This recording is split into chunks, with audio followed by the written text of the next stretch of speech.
আদিলকে শিক্ষা দেব। আদিলরে শিক্ষা দেওয়ার কাজ ওর থেকে তো আমিই ভালো পারবো। কিন্তু তোর অতীত ইতিহাস কিন্তু সেটা বলে না। ইতিহাস বলে তুই প্রতিবারই আদিলের কাছে মার খেয়েছিস। মিলন হবে কতদিনে আমার মনে।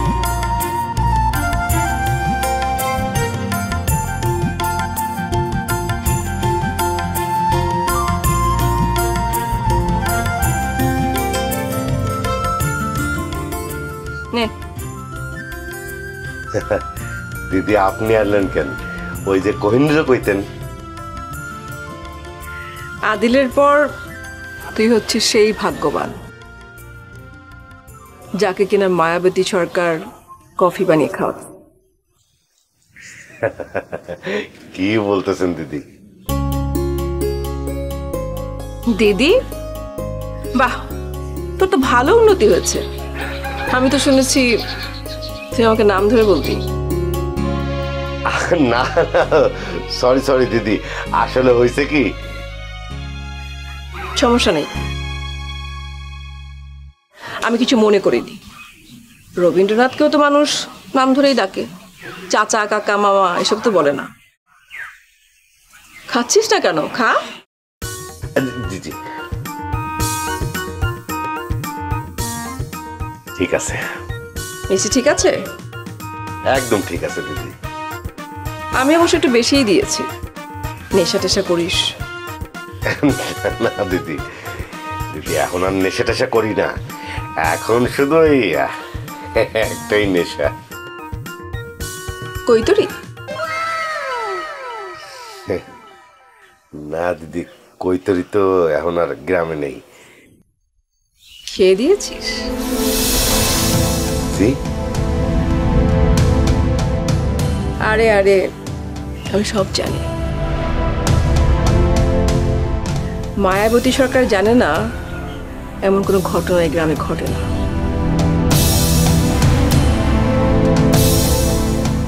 কি করবো কম দিদি, বিয়ের জন্য খুব চাপাচাপি করতেছিল, কিন্তু ওই যে 3 করি আইসে ওরে আর গ্রহণ করতে চাই নাই, এই জন্য আমার খুব বিয়ের জন্য চাপাচাপি করতেছিল।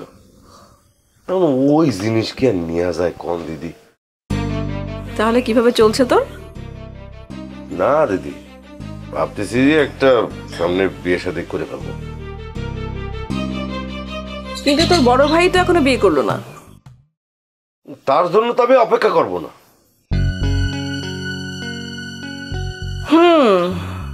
তাই তো, অপেক্ষা করার লাভ কি? কিন্তু দিদি আপনি আমারে ডাকছেন কেন সেটা কি একটু কবেন? হ্যাঁ দেখেছি। তুই রাজাপুর গিয়েছিস কখনো? হ্যাঁ, খুব একটা বেশি যাওয়া হয় না, কয়েকদিন আগে একবার গেছিলাম দই কিনতে। রাজাপুর তো আবার দইয়ের জন্য খুব বিখ্যাত, ওই দই কিনতে গেছিলাম। একদম ঠিক শুনেছিস, তোকে একটু রাজাপুরে যেতে হবে। ওখানে নিরঞ্জন অধিকারী নামে একজন মানুষ আছে,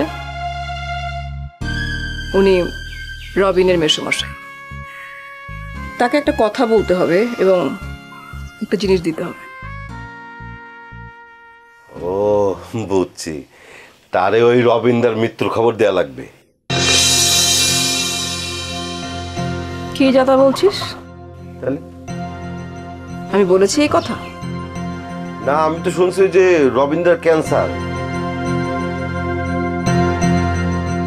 জেলের যে মেয়াদ সে তো শেষই করতে পারবে না।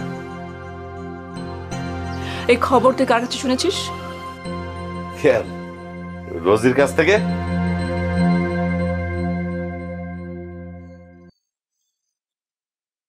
রবিন বেঁচে আছে।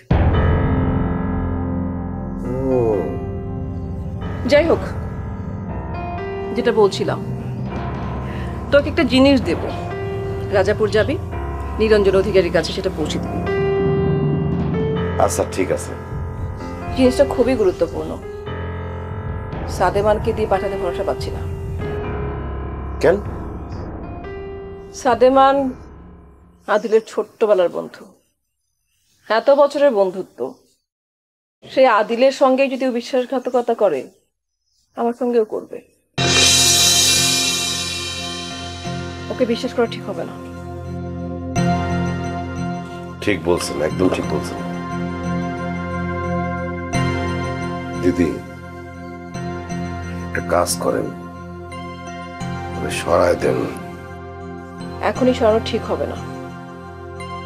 ওকে দিয়ে আমি আদিলকে শিক্ষা দেব।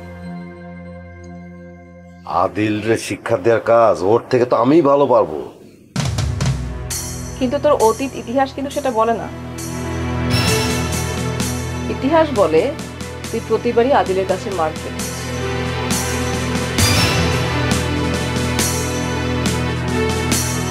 এসব মারামারি করে কোনো কাজ হবে না। কাজ করতে হবে বুদ্ধিতে। আর সেই বুদ্ধিটা হচ্ছে কাঁটা দিয়ে কাঁটা তুলতে হবে। আর সেই কারণে কাজটা আমি সাদেমানকে দিয়ে করাচ্ছি। ঠিক আছে দিদি, আপনি যেটা ভালো মনে করেন সেটাই করেন। আমি একটা খাম দিচ্ছি তোকে, নিরঞ্জন অধিকারীর কাছে পৌঁছে দিচ্ছি।